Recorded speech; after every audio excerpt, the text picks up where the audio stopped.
आपल्याला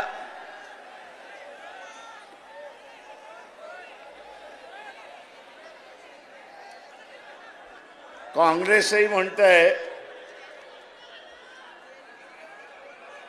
समोरच्या मंडळीने बसून घ्या,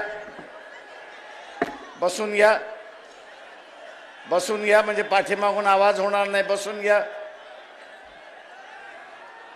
शांततेने बसून घ्या.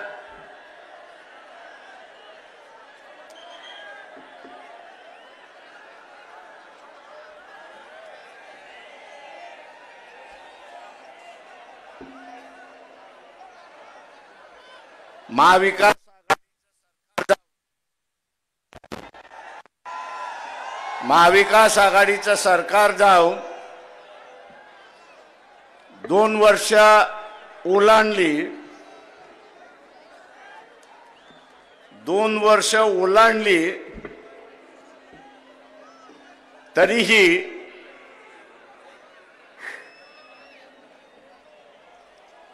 यांचा काही समझोता झाला नाही. काँग्रेस, राष्ट्रवादी, शिवसेना 2 वर्ष झाली, पण स्वतःमध्ये 48 जागा वाटून घेता येत नाही अशी असणारी परिस्थिती आहे. मला राहून राहून शंका येते की यांना खरंच मोदीला हरवायचं आहे का आणि बीजेपीला हरवायचं आहे का, हा त्याच्यातला असणारा प्रश्न आहे.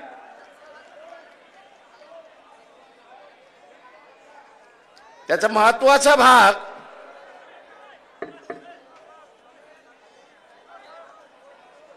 ते आता म्हणतात आम्ही वंचितला 2 जागा देतो.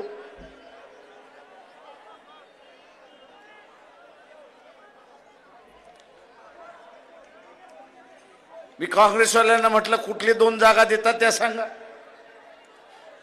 ते म्हटले प्रकाशराव आमचाच वाटप झालं नाही तर तुम्हाला कुठून 2 देणार.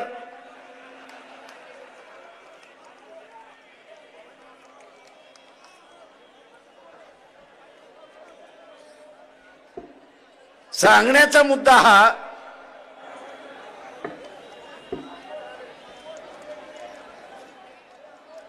की यांना युती करायची नाही म्हणून कोणतरी बळीचा बकरा पाहिजे.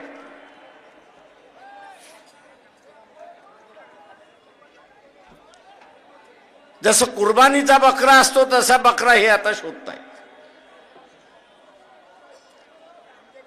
या बेट्यानं आम्ही असणारा सांगतो, आम्ही असणारा कुर्बानीचा बकरा नाही.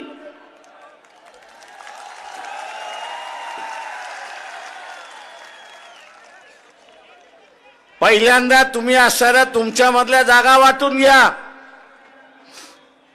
आम्हाला ज्या जागा पाहिजे ज्याच्याकडे गेल्यात त्याच्याबरोबर बोलून आम्ही वाटाघाटी करू. आणि नाही करणार असाल तर 48च्या 48 जागा आम्ही लढवायला बसलेलो.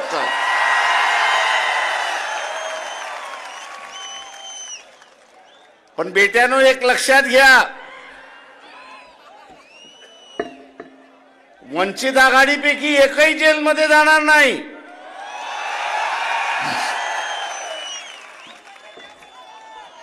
जेलमध्ये सोनिया गांधी पासून इतर जण जाणार आहेत. यांना म्हणालो मोदी वाघ म्हटला तरी खातोय आणि वाघोबा म्हटला तरी खातोय. मग 2 हात करायला भीताय कशासाठी? 2 हात करायला भीताय कशासाठी? वाघ म्हटला तरी खातोय, वाघोबा म्हटला तरी खातोय.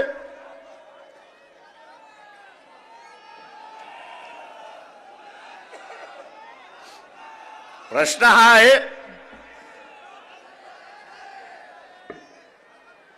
प्रश्न हा आहे की तुम्हाला खरं लढण्याची इच्छा आहे का?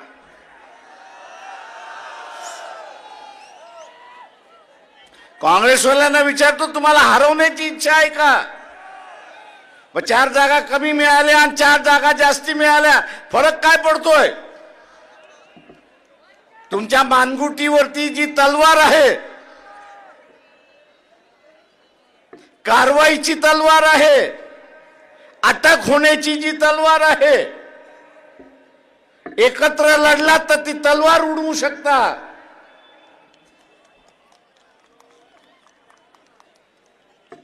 पण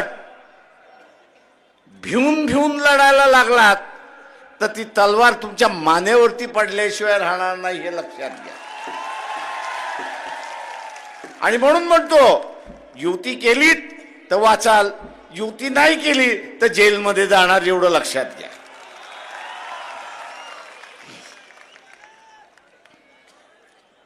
RSS बीजेपीचा एक फंड आहे.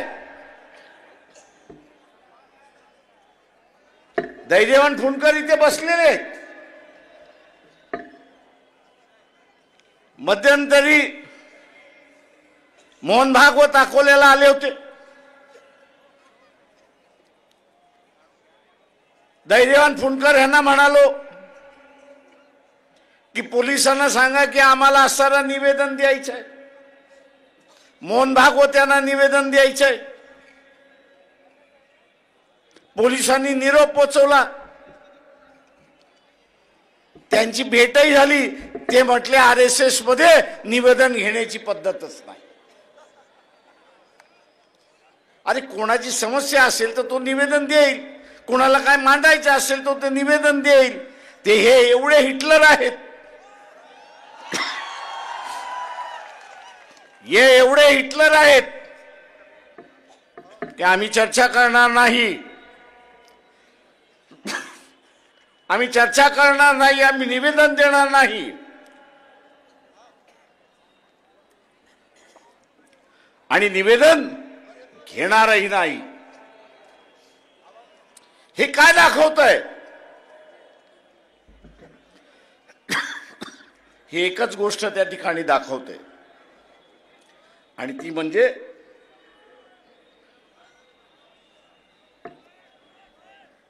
एक कलमी कार्यक्रम, हुकुमशहाचा कार्यक्रम.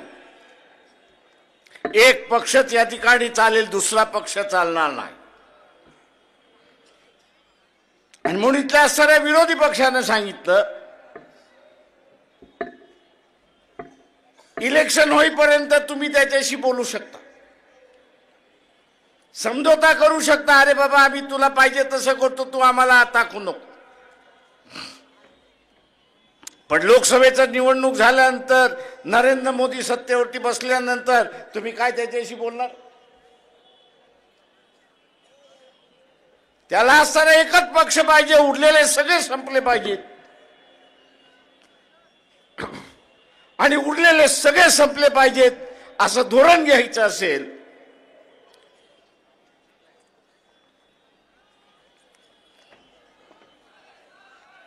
तर उरलेल्या सगळ्यांना संपवणं ही त्याची गरज आहे. आणि संपवण्याचा मार्ग म्हटला म्हणजे तिहार जेलमध्ये यांना टाकून द्या. तिहार जेलमध्ये यांना टाकून द्या आणि यांचा पक्ष आपोआप त्या ठिकाणी संपतो. राजकीय पक्ष वाचणं ही आज काळाची गरज आहे. राजकीय पक्ष वाचणं ही आज सारी काळाची गरज आहे. राजकीय पक्ष वाचले तर लोकशाही वाचली. राजकीय पक्ष वाचले नाही तर लोकशाही संपली. आणि लोकशाही संपली की हुकुमशहाला या ठिकाणी सुरुवात होणार. आणि म्हणून या काँग्रेस, राष्ट्रवादी, उद्धव ठाकरे यांची असणारी सेना बसा आणि समझोता करा. बसून समझोता केला नाही तर तुम्ही जेलमध्ये गेल्याशिवाय राहणार नाही, एवढं लक्षात. तो मोदी बसलेलाच आहे. आम्ही काय सत्तेवरती नव्हतो, मंत्री नव्हतो, त्याच्यामुळे चोऱ्या मोऱ्या करण्याचा प्रश्नच येत नाही. जे सत्तेवरती बसले त्यांनी चोऱ्या मोऱ्या केल्यात असं मोदी म्हणतोय. खरं किती खोटं किती कोणाला माहिती. कागदावर काळा करायचा, काळ्यावरती कागद करायचा आणि मोकळा होत जायचा, अशी असणारी परिस्थिती आहे. आणि म्हणून आपल्याला असणारं सावध या ठिकाणी राहावं लागणार. तुम्ही आम्हाला चर्चेमध्ये घेतलं तर आम्ही तुमच्या बरोबर आहोत. तुम्ही जसं इथल्या असणाऱ्या गरीब मराठ्याला आतापर्यंत वापरत आलात त्याच पद्धतीने वंचितला वापरण्याचा विचार केला तर मोदी बरोबर आम्ही तुम्हालाही गाडू, एवढं लक्षात.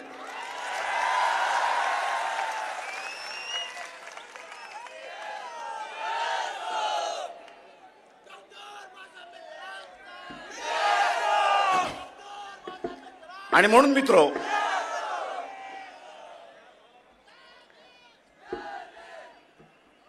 आंबेडकरी चळवळ, फुलेशाहू आंबेडकरी चळवळ ही माना सन्मानाची चळवळ आहे.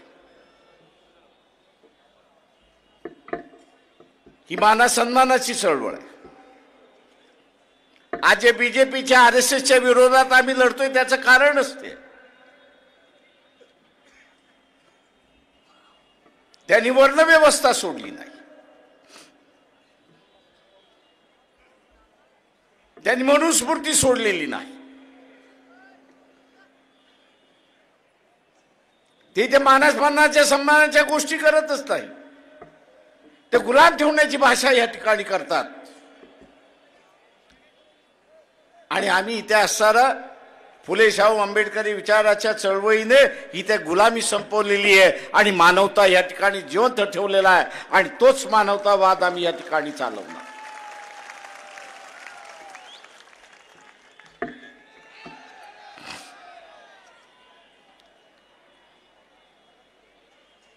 मित्रो,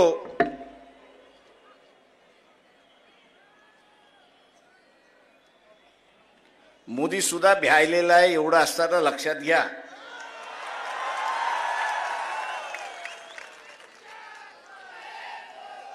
ही एका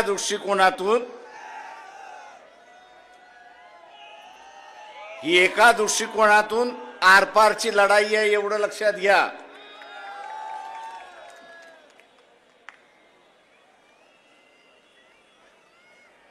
ते जिंकले तर आपण गुलाम झालो, आपण जिंकलो तर त्यांना मानवतावाद स्वीकारावा लागणार आहे.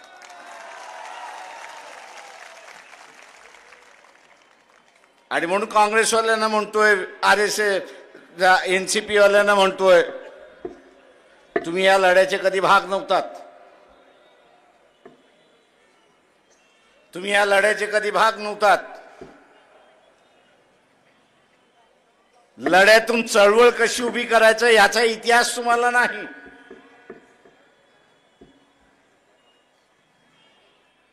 आणि म्हणून मोदी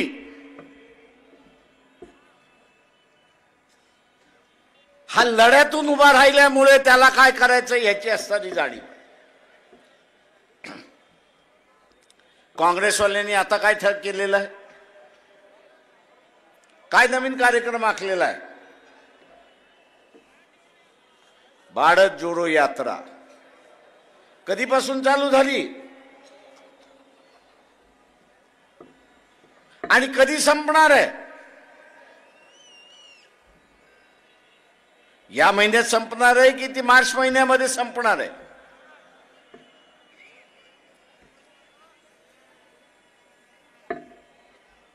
मोदी जे आहे याला पावनखिंडीमध्ये अडकवल्याशिवाय राहणार नाही एवढं लक्षात घ्या.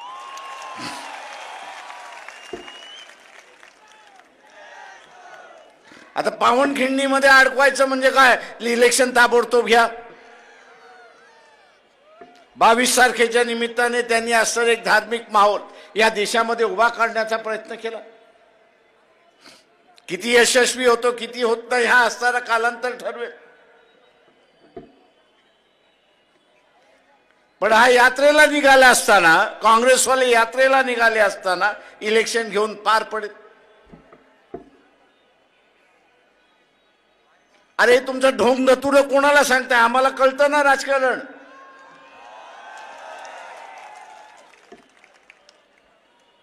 म्हणजे इलेक्शन तोंडावरती आले, इलेक्शन तोंडावरती आलेलं आहे. उद्या इलेक्शनला तोंड द्यायचं आहे. इलेक्शनला तोंड देण्याच्या ऐवजी मेघालयापासून काँग्रेसवाले भारत जोडो यात्रा 2 काढत आहेत. आता त्या भारत यात्रा मधून असणारा RSS BJP हारणार असेल तर आम्ही त्याच्यामध्ये जायला तयार. पण ती हारणार कशी? हारायचं असेल तर इलेक्शन मध्ये उभं राहावं लागेल, प्रचार करावा लागेल, लोकांकडे मतं मागावे लागतील आणि लोकांनी मतं दिली तरच आपण त्या ठिकाणी हारणार. मला काय कळायला मार्ग नाहीये. हा डोंबाऱ्याचा खेळ कसा काय चाललाय तो? याला मी डोंबाऱ्याचाच खेळ म्हणतो. का ते वाजल्याशिवाय ती वरची मुलगी चालू शकत नाही. आणि म्हणून याच्यापासून आपण सावध राहिलं पाहिजे. मी आपल्याला एवढंच त्या ठिकाणी म्हणणार.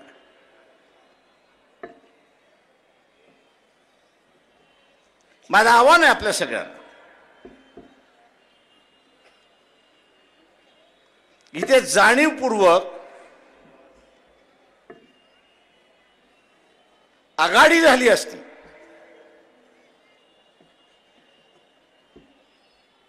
तर लोकांच्या प्रश्नावरती चर्चा ही सुरुवात झाली असती. जसे या ठिकाणी निलेशजी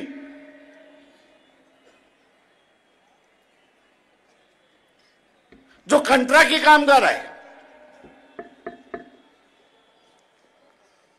या कंत्राटी कामगाराला याची जाणीव नाही की तो परमनंट होईल की नाही होईल. आणि मी ह्या कंत्राटी कामगाराला सुद्धा त्या ठिकाणी विचारतो की तुम्ही थोडंसं डोकं वापरणार आहात की नाही? कोणाच्या पाठी जायचं, कोणाच्या नादी लागायचं हे तुम्ही ठरवणार आहात की नाही? ज्याचं खाजगीकरणाचं धोरण आहे,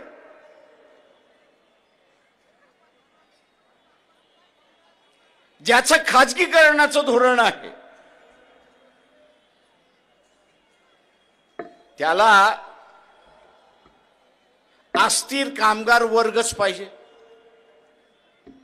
आणि अस्थिर कामगार वर्ग करायचा असेल तर कॉन्ट्रॅक्ट वरती कामगार ठेवला पाहिजे. 2 वर्षासाठी, 3 वर्षासाठी, 5 वर्षासाठी.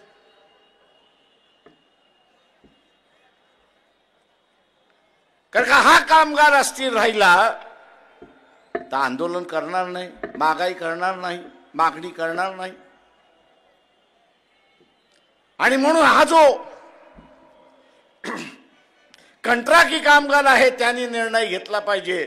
खाजगीकरणाचे असणारे पक्ष त्यांच्याबरोबर तुम्ही जाणार आहात की या ठिकाणी सगळ्या गोष्टी सार्वत्रिक झाल्या पाहिजे, वेलफेअर गोष्टी झाल्या पाहिजे, त्यांच्याबरोबर जाणार आहात हे तुम्ही खुलासा त्या ठिकाणी केला पाहिजे. ज्यांचं खाजगीकरणाचं धोरण आहे, ज्यांचं खाजगीकरणाचं धोरण आहे त्यांच्याबरोबर तुम्ही गेलात तर कंत्राटी कामगार कायमचं राहणार. आणि 30-35 वर्ष झाली की तुम्हाला ब्रेक दिल्याशिवाय हे राहणार नाहीत, अशी असणारी परिस्थिती. आणि म्हणून इथल्या असणाऱ्या कंत्राटी कामगाराला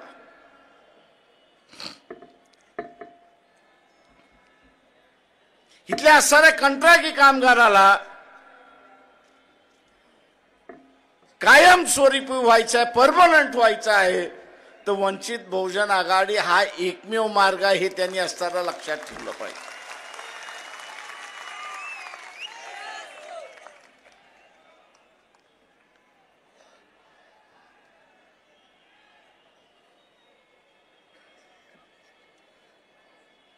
त्याच्याशिवाय मार्ग नाही.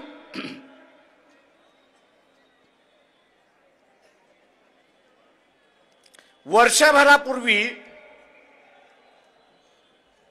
शेतकऱ्याने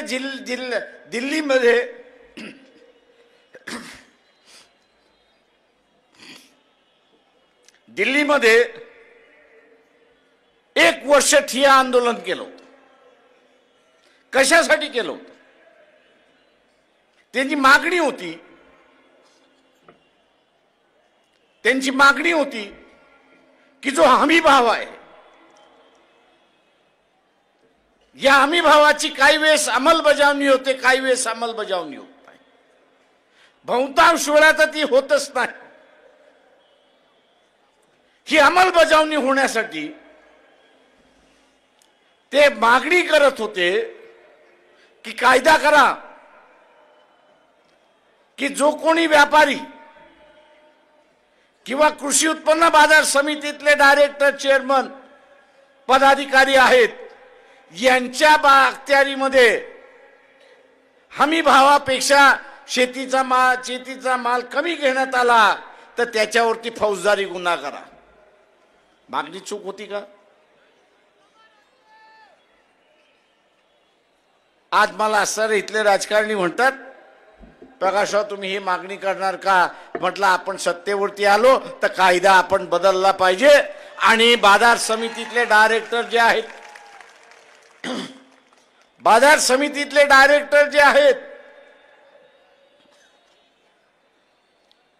त्या बाजार समितीतल्या डायरेक्टरवरती जबाबदारी दिली पाहिजे की हमी भावापेक्षा तुझ्या इलाक्यामध्ये शेतीचा माल विकत घेतला कामा नये, आणि जर घेतला आणि तू जर तिथं परवानगी दिलीस तर तुला 2 वर्ष तुरुंगामध्ये डांबून ठेवण्याचा कायद्यामधला बदल आपण केला पाहिजे.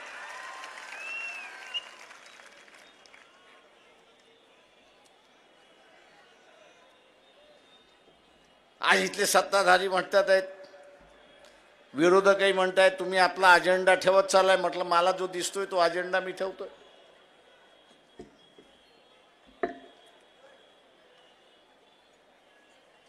जो अजेंडा आहे तो अजेंडा या ठिकाणी आपल्या समोर मांडला. हरकत काय? ते म्हटले तुम्ही लुटीचं राज्य संपवताय. म्हटलं लुटीचं राज्य संपलं की लोक कल्याणाचा कार्यक्रम सुरुवात होतो. म्हटलं त्याच्यामध्ये तुम्हाला अडचण काय?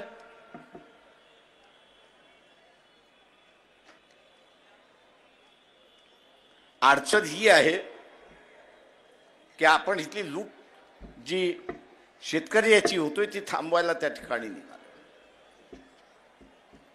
मी इथल्या असणाऱ्या कापसाच्या शेतकऱ्याला आव्हान देतो. इथे 12,000 क्विंटल कापूसाचा भाव गेला होता की नव्हता? त्यावेळेस हे जे शर्ट तुम्ही विकत घ्यायला गेलात त्याचा भाव वाढला होता का? नाही. आज पुन्हा असणारा कापसाचा भाव 6, 7 पर्यंत आलेला आहे.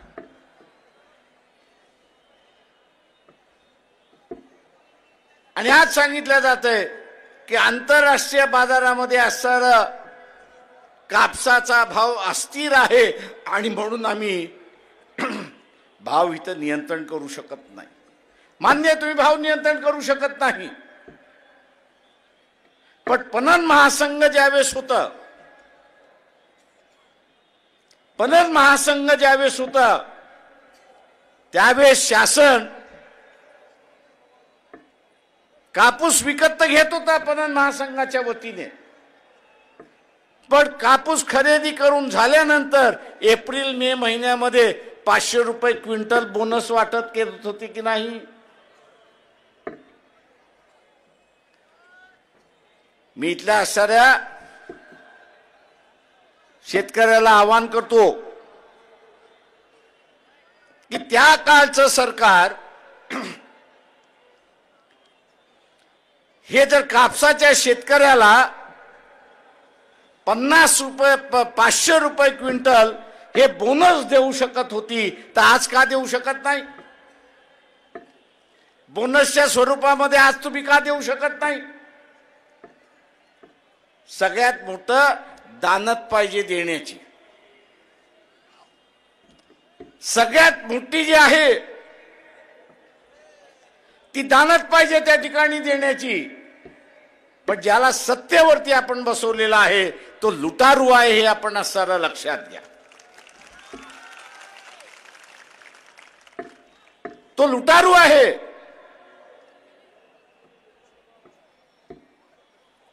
या लुटारूंना नियंत्रण ठेवणारं कोणी नको आहे म्हणून ते आम्हाला म्हण तुम्ही दोनच या.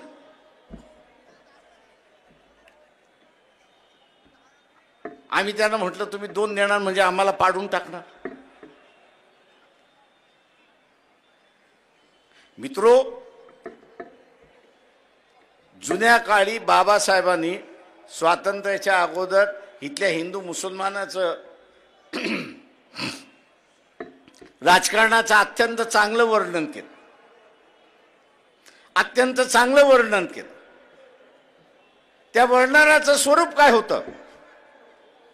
त्यांनी असं म्हटलं की मुसलमानाचं राजकारण असं असायचं की हिंदूंची चोटी आपल्या हातामध्ये राहिली पाहिजे. मुसलमानाचं राजकारण कसं असायचं की हिंदूंची चोटी हे आपल्या हातामध्ये राहिली पाहिजे. आणि हिंदूंचं राजकारण काय असायचं की मुसलमानाची दाढी ही आपल्या हातामध्ये असली पाहिजे. दाढी ही आपल्या हातामध्ये असली पाहिजे. म्हणजे एक जण नियंत्रित होत गेला ते एकाने चोटी खेचायची आणि दुसऱ्याने दाढी खेचायची आणि त्याला जागेवरती आणायचं.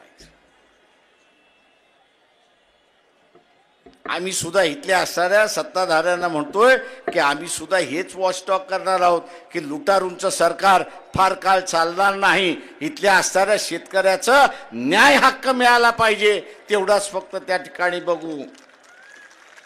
मी इथल्या शेतकऱ्याला आवाहन करतोय, युती झाली फार चांगली. आम्ही म्हणतो युती झाली पाहिजे, पण जेलच्या भीतीने युती झाली नाही. उद्याच्या जेलच्या भीतीने युती झाली नाही. आपण वंचितच्या पाठीमागे उभे राहा, वंचितला सत्ता द्या. जुना असताना 500 रुपये क्विंटल बोनस देण्याचं जे धोरण होतं, 500 रुपयाचं बोनस देण्याचं जे धोरण होतं ते पुन्हा लागू केल्याशिवाय राहणार नाही हे आपण सारं लक्षात घ्या.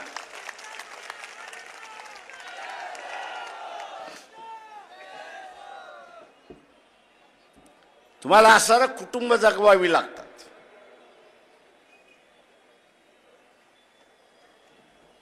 तुम्हाला सारं कुटुंब त्या ठिकाणी जगवावी लागतात. आणि कुटुंब जगवण्यासाठी महाराष्ट्राची तिजोरी जर उपयोगात आली तर अधिक चांगलं आहे आणि ती वापरल्या गेली पाहिजे ही भूमिका वंचित बहुजन आघाडीची आहे. आणि म्हणून मित्रो,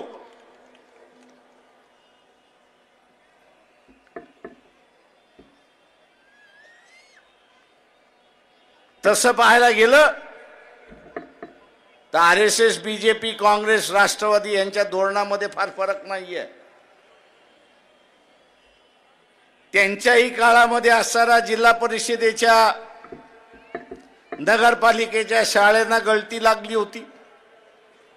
त्या बंद कशा होतील हेच ते त्या ठिकाणी पाहत होते.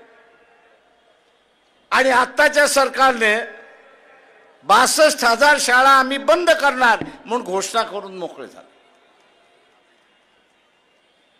अरे भाई, ह्यांच्या जागी आणणार काय? तर आम्ही खाजगी शाळा आणणार.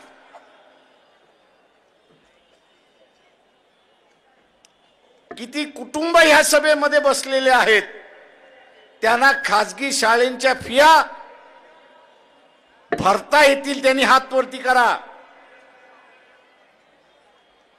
ज्या भरमसाठ खाजगी शाळेंच्या फिया आहेत त्या भरता येतील आणि आपल्या मुलाबाळांना शिकवता येतील अशी किती माणसं आहेत त्यांनी हात वरती करा. आपल्याला नुसतं मतदान करायचं नाही, तर मतदान करत असताना जे सरकार 5 वर्ष बसणार आहे ते माझ्या उपयोगी आहे की नाही, माझ्या फायद्याचं आहे की नाही, हे पाहणं त्याच्यातलं असणारं महत्वाचं आहे.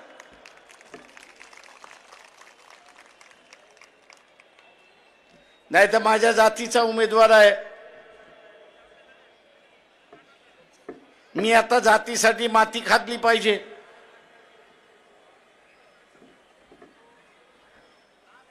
आणि माती खाल्ल्यानंतर 5 वर्ष ठणा बोंबलाला लागायचं की माझं घरच उद्ध्वस्त ह्यांनी करून टाकलेलं आहे, सत्ताधाऱ्याने माझं असणारं घर उद्ध्वस्त करून टाकलंय, कुटुंब उद्ध्वस्त करून टाकलाय, व्यवसाय उद्ध्वस्त करून टाकलाय. बोंबलायचं कशासाठी? आणि म्हणून उद्याचं हे सरकार माझ्या विचारसरणीचं आहे की नाही, हे त्याच्यातलं महत्वाचं आहे.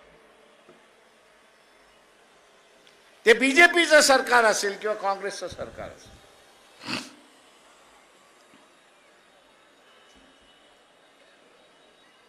त्यांची जर इच्छाशक्ती असती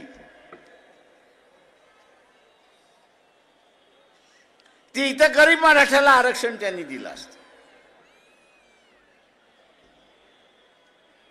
इच्छाशक्ती असती. मी जे म्हणतो, ज्याला कोणाला असणारा समजून घ्यायचा असेल तर आता असणारा सुप्रीम कोर्टाने जो निकाल दिला तो निकाल वाचावा. त्यांनी असणारा असं नमूद केलेलं आहे जजमेंटमध्ये, निकालामध्ये असं म्हटलेलं आहे की आमच्या पुढे जो अहवाल आणला तो अशा पद्धतीने अहवाल आणला की मराठा वर्गामध्ये गरीबच नाही.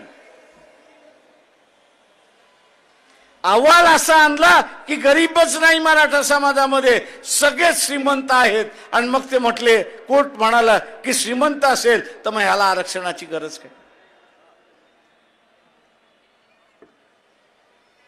पण त्या अहवालामध्ये हे नमूद केलं असतं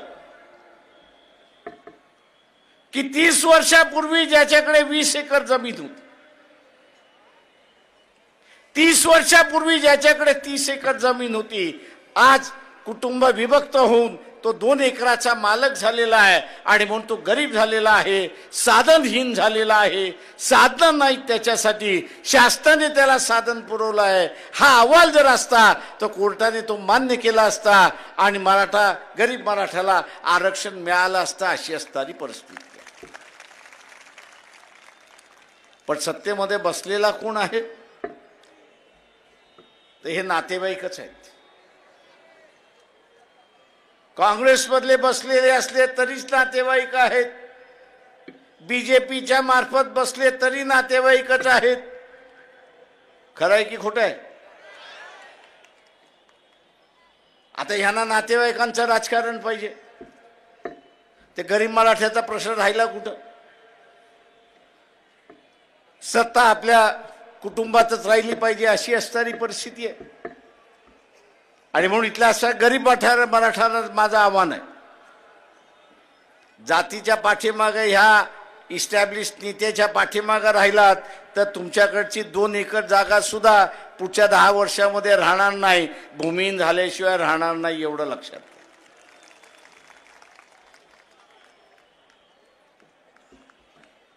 शासन हे माणसाला मदत करणार असलं, शासन हे कुटुंबाला मदत करणार असलं पाहिजे. पण ज्याला आपण शास्त्रावरती बसतोय तो लुटारू आहे अशी असणारी त्याची वृत्ती. आणि म्हणून माझं आव्हान आहे की लय काँग्रेसवाले आम्हाला सल्ला देतात, तुमची ह्यांची ओळख आहे, त्यांची ओळख आहे, त्यांची ओळख आहे. आज शरद पवारांचं स्टेटमेंट आले दुपारी 2-2:30 वाजता की नाही आम्ही असणाऱ्या प्रकाश रावांना घेणार आहोत. अरे म्हटलं फसवताय कशासाठी?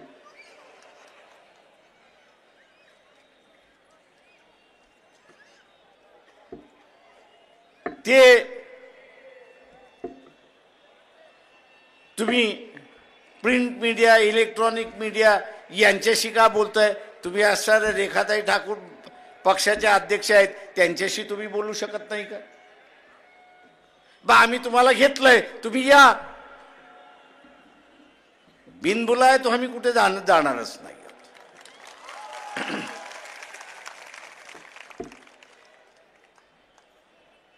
बिनबुलाय आम्ही कुठे जाणारच नाही, कारण का आमची लंगडी बाजू नाहीच आहे. आम्हाला काय जेलमध्ये जायचं नाहीये. आम्ही काय कॅलिफोर्निया घडवलेलं नाही, आम्ही काय लंडन घडवलेला नाही, आम्ही काय दुबई घडवलेला नाही. आता तुम्ही हे घडवलेलं आहे, तुम्ही भोगा.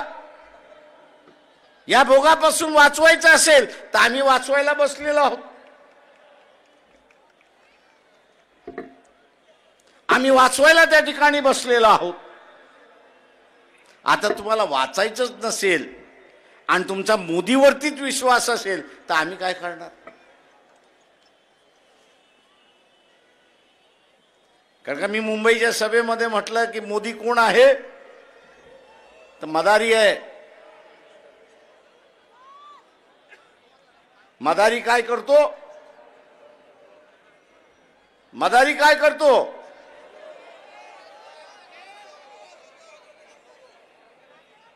कोणाला नाचवतो.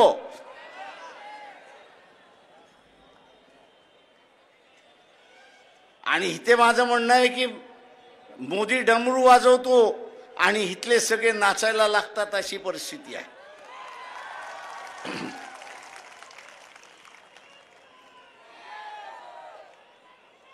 एक तरी कुठल्याही विरोधक काँग्रेसमधला असेल, इतर पक्षांमधला असेल, एनसीपी मधला असेल, जे बेट आपल्या ताब्यात होतं, मालदीव सारखं बेट आपल्या ताब्यात होतं,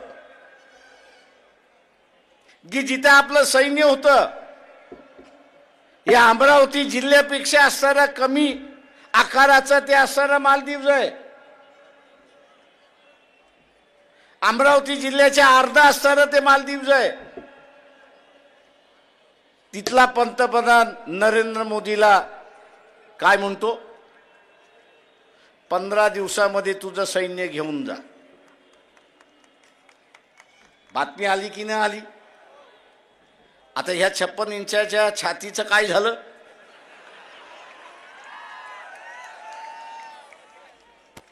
मी इथल्या सनातन हिंदूंना विचारतो, जगामध्ये जेवढी बेइज्जती मोदीच्या काळामध्ये भारताची झाली तेव्हा इतर कुठल्याच प्रांतामध्ये झाली नाही, हे आपण सरळ लक्षात घ्या. म्हणजे अमरावतीचा अर्धा सुद्धा ते मालदीव्स नाही. आणि तिथला पंतप्रधान त्याला दम देतोय आणि सांगतोय, ए तुझं सैन्य मागे घेऊन जा मोद्या.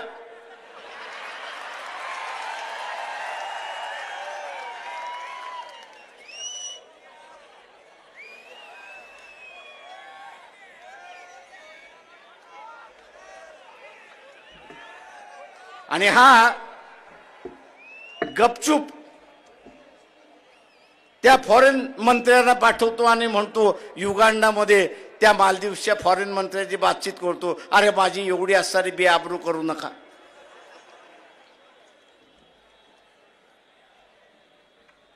अरे तुझी बेआबरू नाही, या देशाची बेआबरू झाली.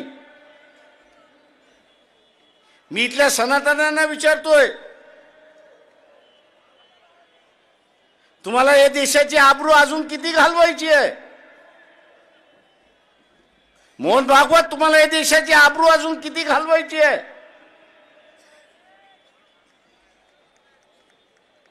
एक तरी काँग्रेसवाला बोलला का नाही बोलला.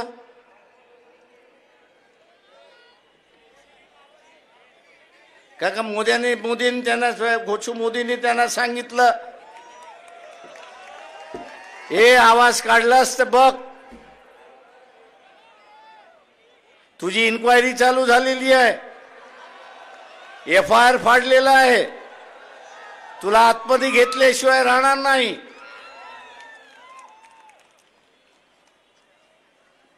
आता एवढं भित्रट आणि नेबलट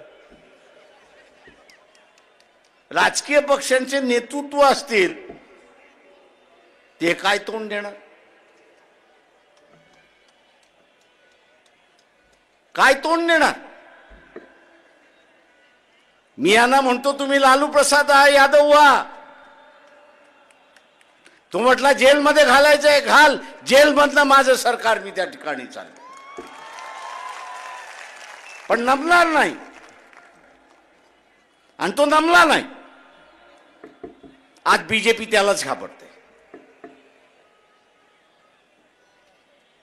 आज बीजेपी त्यालाच घाबरते.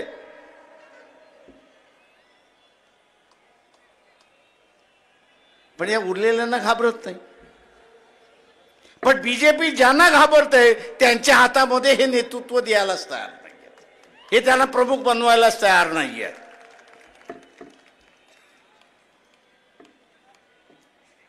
आणि म्हणून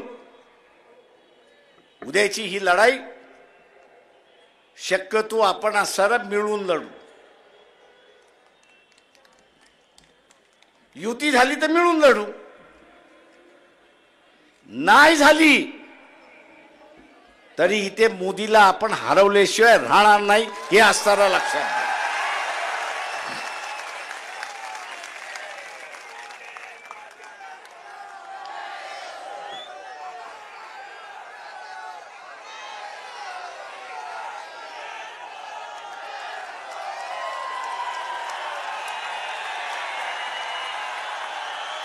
काँग्रेसवाल्यांना आम्ही सांगतो, तुम्ही आलात तर हरवणं सोपं आहे, पण तुम्ही जर आला नाहीत तरी मोदीला आम्ही हरवल्याशिवाय राहणार नाही, हे लक्षात घ्या.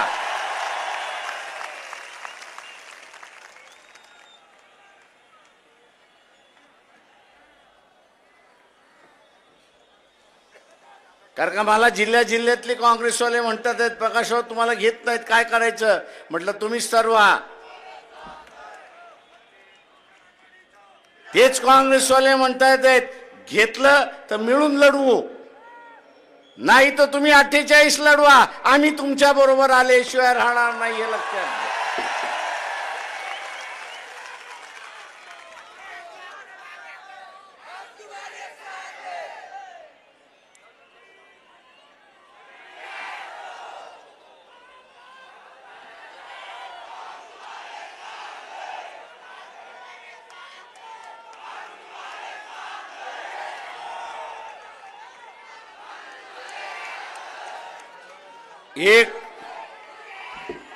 एक फक्त आपण मालदिवचा प्रश्न काढल्यानंतर मला असणारा कनेक्ट जे बीजेपीशी संबंधित आहेत, RSSचे संबंधित आहेत, प्रकाशराव थोडं कमी बोला ना.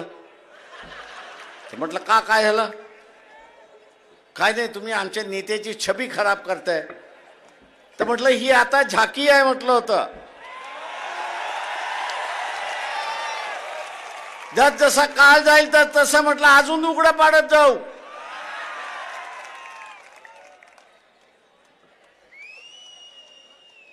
आणि म्हणून काळजी करण्याची गरज नाही.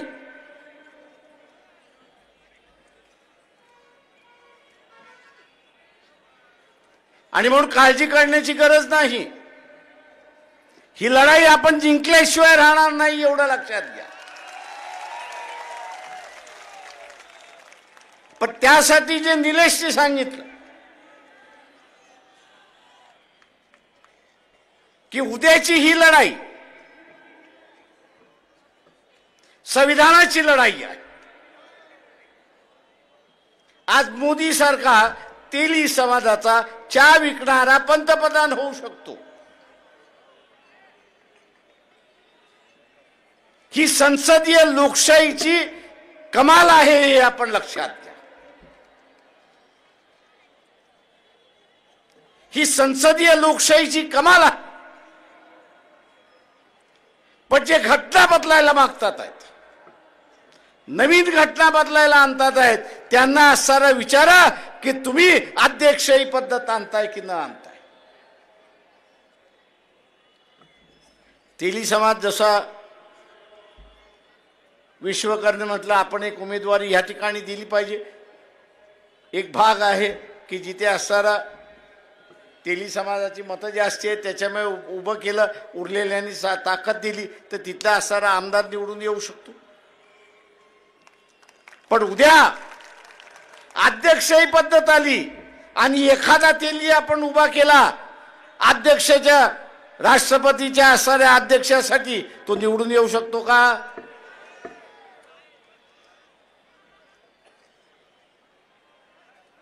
जे RSS बीजेपीला जे पाहिजे ते की इथला असणारा असेल, तेली असेल, तांबोळी असेल, कुंभार असेल, लोहार असेल, सोनार असेल, कैकाडी असेल, मांगारुडी असेल, हा इथल्या राजकीय व्यवस्थेमध्येच येऊ नये. हा कायमचा गुलाम राहावा, हा कायमचा गुलाम झाला पाहिजे. आणि म्हणून दिवसाला 5 लोकांशी आपण बोलू की आजच्या या संविधानामुळे सरपंच आपण होऊ शकतो, जिल्हा परिषदेचा अध्यक्ष होत असतो, अमरावती शहरातला महापौर आपण होऊ शकतो.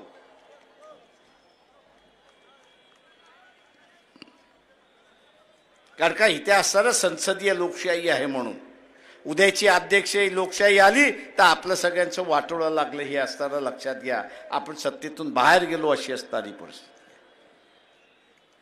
आज आरक्षण आहे, या नव्या घटनेमध्ये असणारं आरक्षण येणार आहे का आपण त्यांना असणारं विचारा. आरक्षणाच्या माध्यमातून सत्तेपर्यंत आपण पोहोचतो, राजकीय सत्तेपर्यंत आपण पोहोचतो आणि नोकरीच्या आरक्षणातून इथल्या सत्तेच्या व्यवस्थेमध्ये आपण असताना पोहोचतो. उद्या ही व्यवस्था राहणार आहे का?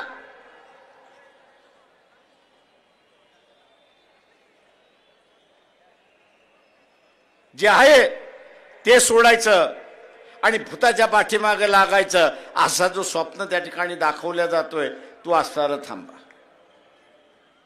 लय साधू महाराज आता असताना घटनेच्या विरोधात बोलायला लागला.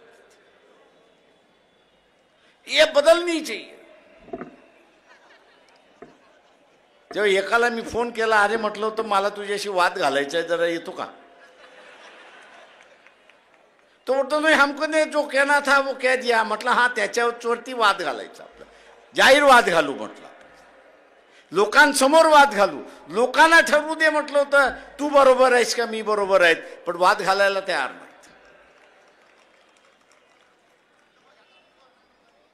आणि म्हणून जसजसं आपण असणारं राजकीय आक्रमक भूमिका घेत जाऊ तसतसं ह्यांना असणारा पाठीमागं जावं लागेल. आणि उद्याचा विजय हा शाहू फुले आंबेडकरी विचाराचा विजय असेल, तो आपल्याला साध्य करायचा आहे. तो साध्य करत असताना मी सर्वांनाच घेऊन त्या ठिकाणी चाललो पाहिजे. मी जिंकण्याचं राजकारण त्या ठिकाणी केलं पाहिजे. डोक्यामध्ये काय ठेवलं पाहिजे की जिंकण्याचं राजकारण मी केलं पाहिजे. आणि जिंकण्याचं राजकारण करायचं असेल तर मला 51% मतं मिळाली पाहिजेत. त्या 51% पोचण्याची हिंमत आपण सगळेजण ठेवाल ही अपेक्षा मी बाळगतो आणि आपली रजा घेतो. जय भीम, जय भारत.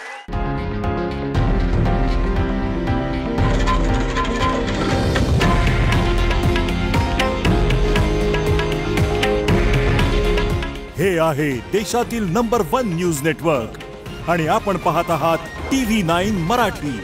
काळजी तुमची, हित महाराष्ट्राचं.